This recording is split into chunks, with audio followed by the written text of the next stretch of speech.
तुम्हारा कार्य है राजकुमारी की सेवा करना अंगरक्षक। तुम अपना काम करो, मेरे काम में बाधा मत उत्पन्न करो, अन्यथा। क्रोधित होने की कोई आवश्यकता नहीं है, मैं जा ही रहा हूँ।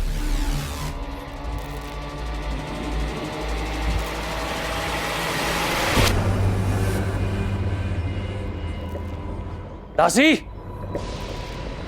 ये दासी कहाँ मर गई? दासी! बस यही तो हूँ, साफ सफाई में लगी थी। ईश्वर का धन्यवाद, मैं चंद्रगुप्त की दृष्टि में नहीं आई। शांत तूफान, शांत। वो आ रहा है।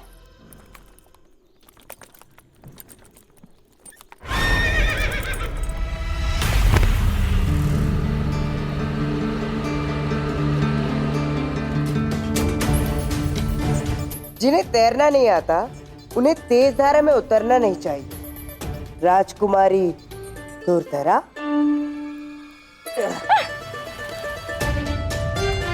यदि आपको घुड़सवारी नहीं आती है तो आप इस अश्व के पास क्या कर रही हैं? यदि कुछ अंग भंग हो जाता तो ये बेचारा अंगरक्षक तो जाता ना अपने प्राणों से। और इतना ही ज्ञान बांट रहे हो, खुद इस अश्व पे सवार होकर दिखाओ तो मानूंगी।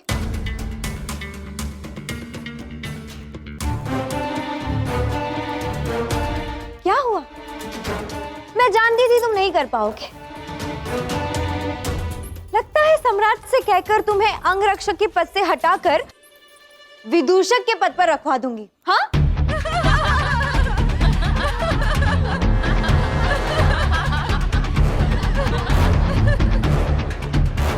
मैं इस अश्व पर सवार भी होकर दिखाऊंगा और इसे नियंत्रण में भी कर दिखाऊंगा। हाथ कंगन को आरसी क्या? प्रमाण दो।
संयम एवं निरंतर प्रयास दो ऐसी कुंजियां हैं जो बड़े से बड़े संकट को भी टाल देती हैं।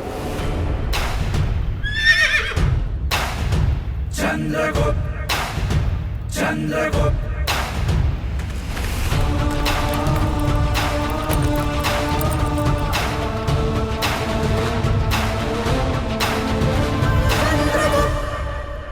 अब जब मैं इस पर सवार हो ही गया हूं तो क्यों ना मैं अपना एक महत्वपूर्ण कार्य भी कर लूं।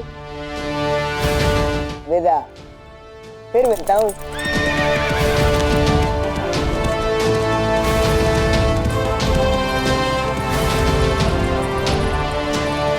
इस बार फिर बाजी ले गया वो तुम्हारे हाथ से। नहीं शिप्रा, मृत्यु की बाजी में फंस गया है ये। उसे नहीं पता इसका परिणाम क्या होने वाला है। उसने उस घोड़े की सवारी की है जो सम्राट को अत्यंत प्रिय है और सम्राट के अलावा इस घोड़े पर कोई नहीं बैठता। और अब वास्तविकता जानने के पश्चात न जाने सम्राट इसके साथ क्या करेंगे।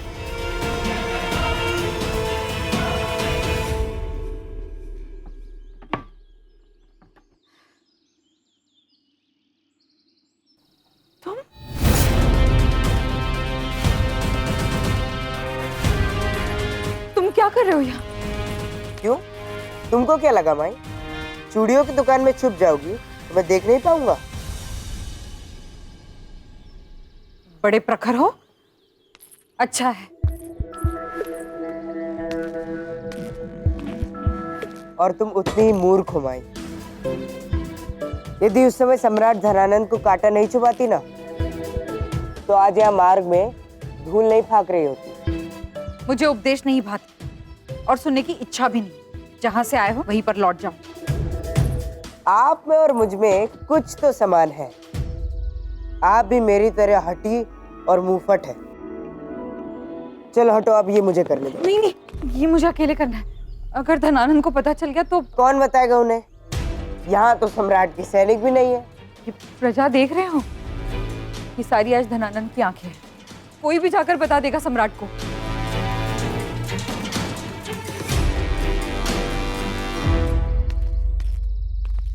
मैं चंद्रगुप्त अभी इस स्त्री की सहायता कर रहा हूं,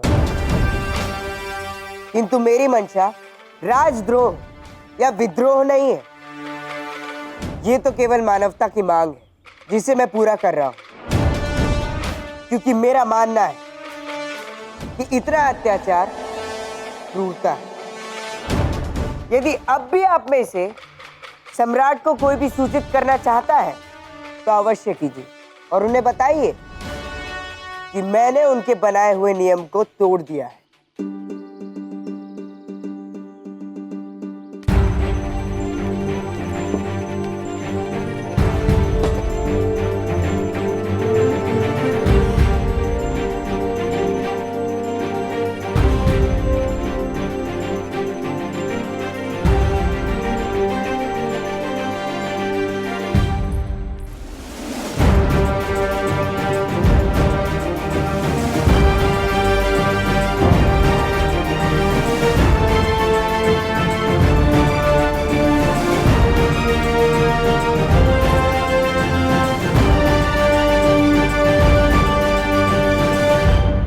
चलो बस, अब बहुत हो गया। चलो यहाँ बैठो। अरे माई, जब यहाँ का काम हो गया तो मैं बैठ के क्या करूंगा? अभी तो तुमने कहा कि मैं बहुत हटी हूँ। जब तक मेरा हट पूरा नहीं करोगे वहां बैठोगे नहीं, मैं नहीं मानूंगी। अच्छा ठीक है, चलो। भूख लगी होगी ना, कुछ खा लो।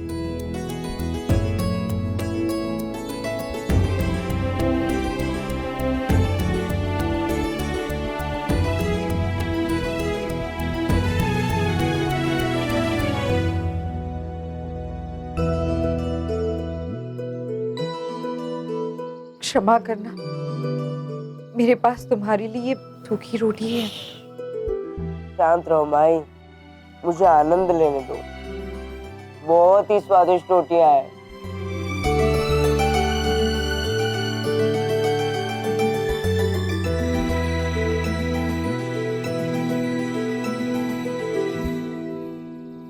अपने पुत्र को स्मरण करके ये रोटियां बनाई होंगी ना माई? कितना कठिन और दुखद क्षण रहा होगा वो आपके लिए। हाँ, बहुत दुख हुआ। क्षण क्षण होता है, पर फिर तुम्हारे जैसे बेटे से मिलती हूँ, सारी पीड़ाएं शांत हो जाती है।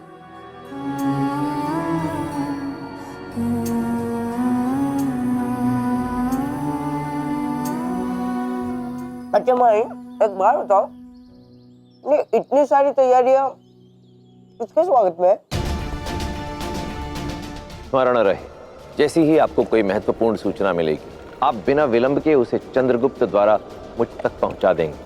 और यदि उसे ज्ञात हुआ कि मैं गुप्तचर बनकर सम्राट की जानकारी आपको दे रही हूँ, तो वो ऐसा कुछ करेगा ही नहीं। उसकी चिंता आप ना करें देवी। चंद्रगुप्त के मन में ऐसे कोई प्रश्न ना उठे, इसका प्रबंध मैं कर चुका हूं। आप केवल उचित समय आने पर गुप्त सूचना मुझ तक पहुंचा दीजिए।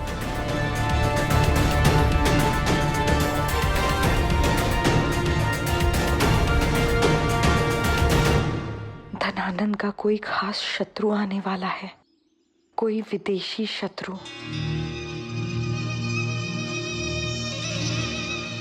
बड़ी विचित्र है ये सम्राट धनानंद। अपनी प्रजा को जीवित गाड़ देते हैं और विदेशी शत्रु को आमंत्रण दे रहे हैं। सावधान, होशियार, सेनापति भद्रसाल आ रहे हैं।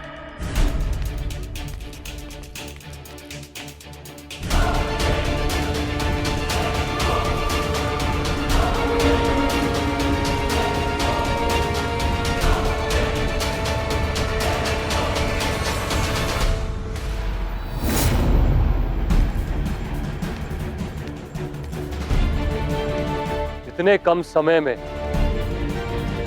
इतनी सारी सज्जा एक अकेली दासी के वश की बात नहीं। कौन है वो? किसने इस दासी की सहायता की? कौन है जो राज आज्ञा के विरुद्ध गया? हमारी ओर देखिए सेनापति। कौन अपने प्राण देना चाहेगा? हम में से किसी ने भी इसकी सहायता नहीं की। हाँ हाँ, हम सब देख रहे थे। हाँ हाँ, सारा कार्य इसी ने किया है।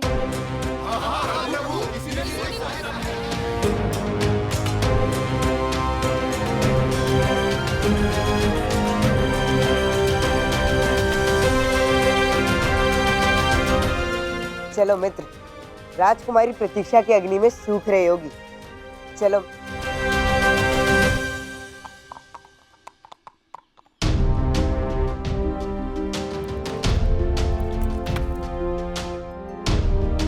मित्र, पता नहीं क्यों, किंतु तुम ना मुझे बहुत अच्छे लगते हो। ऐसा लगता है कि मैं तुम्हें अपने साथ ही रख लूं। हम दोनों की खूब जमेगी।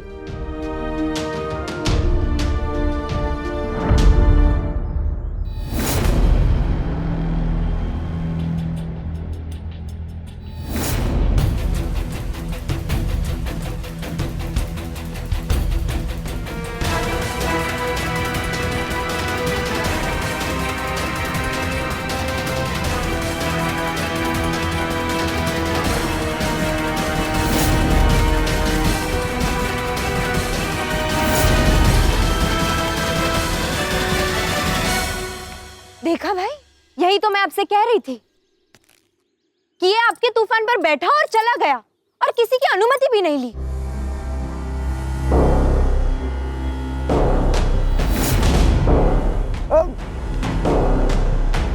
क्षमा करें सम्राट, मुझे पता नहीं था कि ये आपका अश्व है।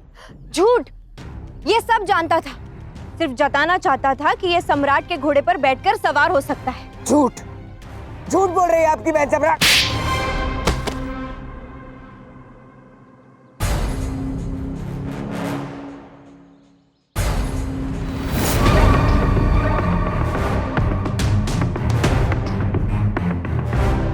एक तमाचे से सत्य नहीं बदल जाएगा सम्राट। राजकुमारी स्वयं उस पर आसीन होने को प्रयास करते हुए गिर गई। जब मैंने उन्हें रोकना चाहा तो उन्होंने मुझे चुनौती दी कि मैं इस अश्व पर सवार होकर इसे वश में करके दिखाऊं।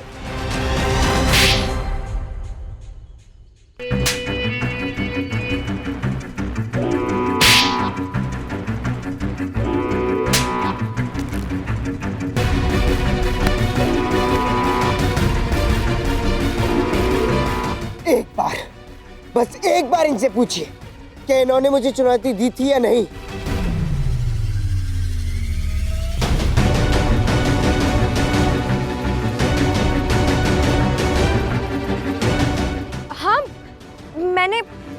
मैंने उसे चुनौती दी थी, पर उसका बैठकर जाने के लिए तो नहीं कहा था।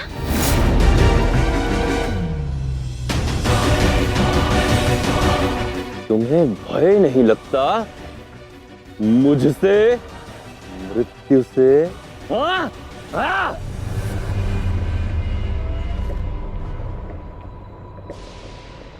जब मैं सत्य कह रहा हूं तो मुझे किसी का भय नहीं लगता, ना मृत्यु से और ना ही आपसे। तुम्हें ना झूठ बोलना चाहिए था और ना ही इस युवक को चुनौती देनी चाहिए थी।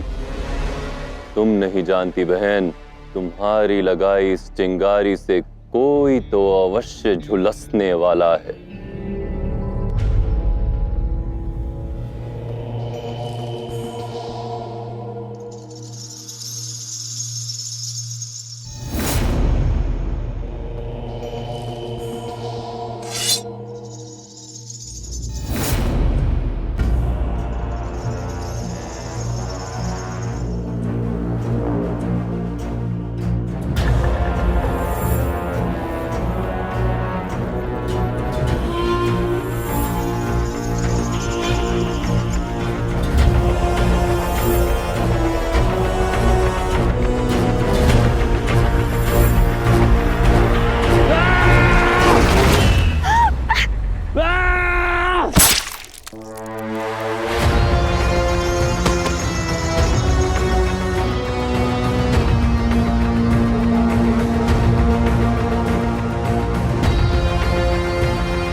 बार समझाता हूं, जिस पर सम्राट का अधिकार हो वो व्यक्ति, वस्तु या स्थान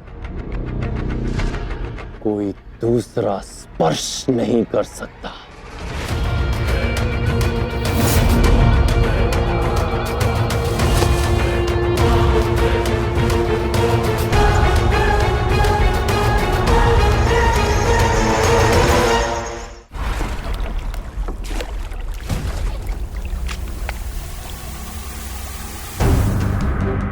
तुम ना मुझे बहुत अच्छे लगते हो। ऐसा लगता है कि मैं तुम्हें अपने साथ ही रख लूं। हम दोनों की खूब जमेगी।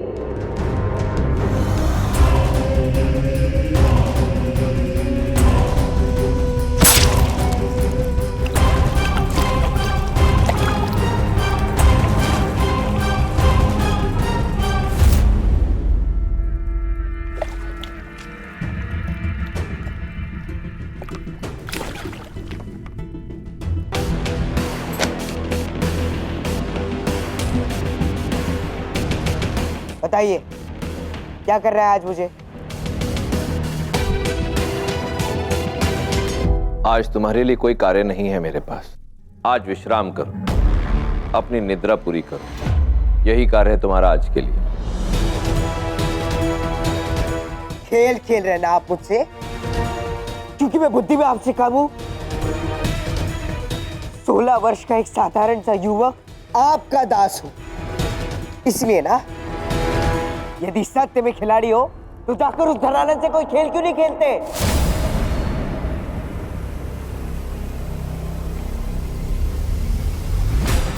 जिसने मेरे आंखों के समक्ष एक वृद्ध स्त्री से उसके पुत्र को छीन लिया,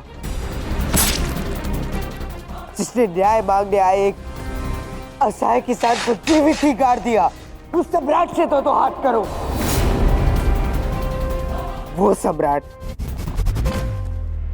जिसने एक क्षण में ही अपने प्रिय अश्व का सर धड़ से अलग कर दिया, क्योंकि एक सेवक ने उसे छू लिया था। अब ये मत कहना कि आपके पास कोई सहायक नहीं था, या ये कि आपका ये गुप्तचर उचित प्रकार से आपका कार्य नहीं कर रहा। केवल जानकारी और सूचना के बल पर सम्राट धनानंद को उसके सिंहासन से उखाड़ना चाहते हैं आप।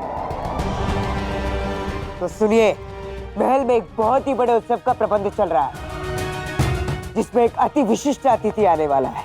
किंतु यह अतिथि मित्र नहीं, शत्रु, एक विदेशी शत्रु।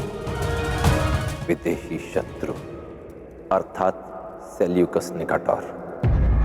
अब क्या योजना है उस धूर्त धनानंद के मन में? लीजिए, अब आपके गुप्तचर ने आपको आपकी सूचना दे दी। अब क्या आप इस विषय में कुछ कर सकते हैं?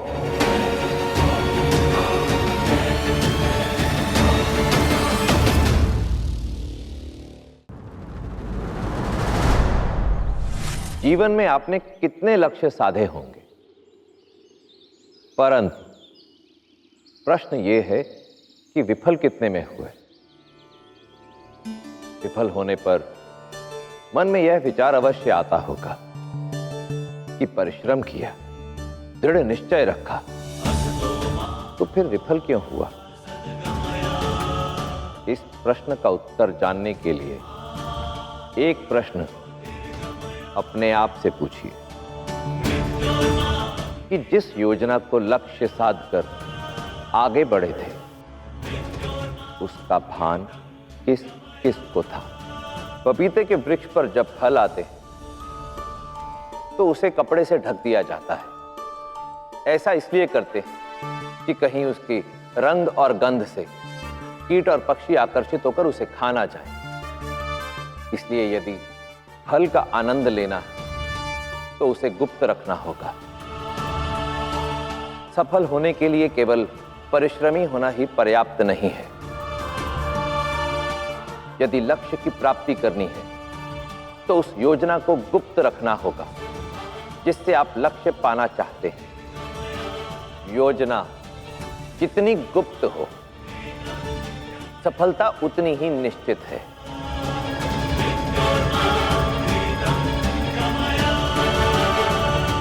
नीति मेरी, नियति आपकी।